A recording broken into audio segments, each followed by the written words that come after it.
காவல் நம் நாட்டின் கண்கள். நான் எல்லாரும் சொல்லுவாங்க, பெண்கள் தான் நாட்டின் கண்கள்வாங்க. ஆனால் என்னை பொறுத்த வரைக்கும் காவல் தான் நாட்டின் கண்கள். நான் நிறைய மீட்டிங்கில் பார்த்துருக்கேன். காவல்துறை இரவு பகல் குடும்பம் பண்டிகை எல்லாத்தையும் விட்டுட்டு நாட்டுக்காகவே வாழ்றாங்க. இப்போ ஏசி சாரை கூட ஒரு 4 நாளாக தொந்தரவு பண்ணேன். எப்பப்போ அவர் அந்த வீட்டில் இருக்கேன், அந்த வந்தவங்க இருக்கேன். அவன் இப்போ கூட இந்த நேரம் பிடிச்சிட்டு நான் ரிக்வஸ்ட் பண்ணி கேட்டுட்டு தான் நான் பண்ணாங்க. ஸோ அந்த காவல்துறையை பற்றி எனக்கு ரொம்ப நல்லா தெரியும். ஏன்னு கேட்டால் நம்ம திருவொற்றியூர் சொசைட்டி காவல்துறையில் பெண்களுக்கு அவ்வளோ பாதுகாப்பு. நானே ஒரு 3 பெண்களுக்கு ரிஜிஸ்டர் ஆஃபீஸ் வரைக்கும் போயிருக்கேன். பங்களாவுக்கு சேர்ந்து ஒரு பெண்ணை அவங்க அண்ணி கடத்தி வந்துட்டாங்க.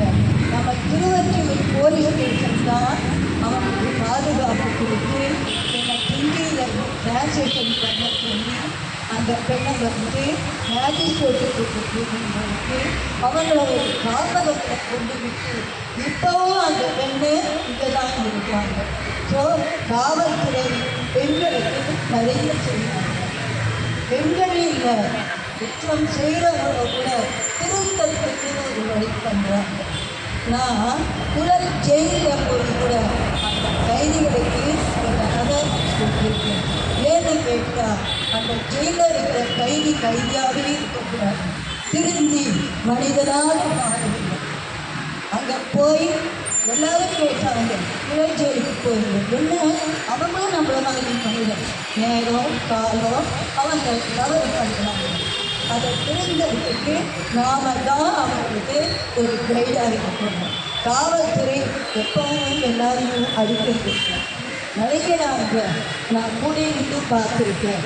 அவர் தப்பு செஞ்சதை ஒத்துக்கலைனாதான் அடி உதவுற மாதிரி அண்ணன் தம்பி கூட உதவாங்க. 4 அடி அடிக்கிறாங்க, லத்தி போடுறாங்க, அவன் உண்மையை கத்துறான். பண்ணுங்க.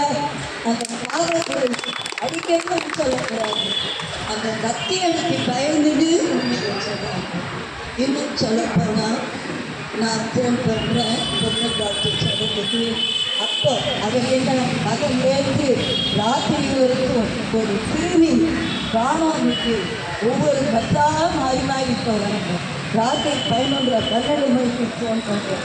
சார் நாளைக்கு வாழ்க்கை சொல்லட்டுமா, பொங்கல் சொல்லட்டுமா மேடம், நான் டியூட்டியில் இருக்கேன். So duty first best.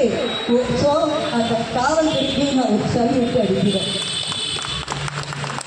ஏன்னா அவங்க குடும்பம் சாப்பாடு எல்லாத்தையும் நடக்கிறேன். அதனால தான் நான் காவல்துறை என்னால் நம்முடைய அமைப்பை வச்சு ஒரு சிறிய மரியாதை எனக்கு தெரிஞ்சதே நம்ம வச்சு மட்டும்தான். மற்ற டிசி ஆஃபீஸுக்கும் போயிருக்கேன், மரங்கள் நட்டிருக்கேன், நிறைய டிமான்ஸ்ட்ரேட் பண்ணாங்க. எல்லாத்துக்குமே காவல்துறை தான் நான் கொடுக்கிறேன். மாநகராட்சியோ இல்லை கல்லூரியோ யாரும் கொடுக்குறாங்க. காவல்துறையை பார்த்தா பசங்க பயப்படக்கூடாது. ஏன்னு கேட்டால் காவல் மக்களோட நண்பர் கட்டி கொடுத்து பசங்களுக்கெல்லாம் ஒரு நல்ல வழிப்படுத்துகிறாங்க. எது ஸ்கூல் காலேஜ் கட்சி அதான் பேசுவேன். அதுக்கு டிசி மேலே பண்ணுறாங்க. அவங்க சொன்னாங்க. ஸோ காவல்துறை நாட்டின் இருக்காங்க. என்னால் ஒரு பெரிய பேமெண்ட்டும் ஒரு பெரிய இன்கம் கொடுக்க முடியுது. மனசு இருக்கு பார்ப்போம். அடுத்த வாட்டி நிறைய பேருக்கு காவல்துறை செய்யணும். நம்ம ஏஜென்ட்களுக்கு ஒரு சல்யூட் அடிக்கிறோம்.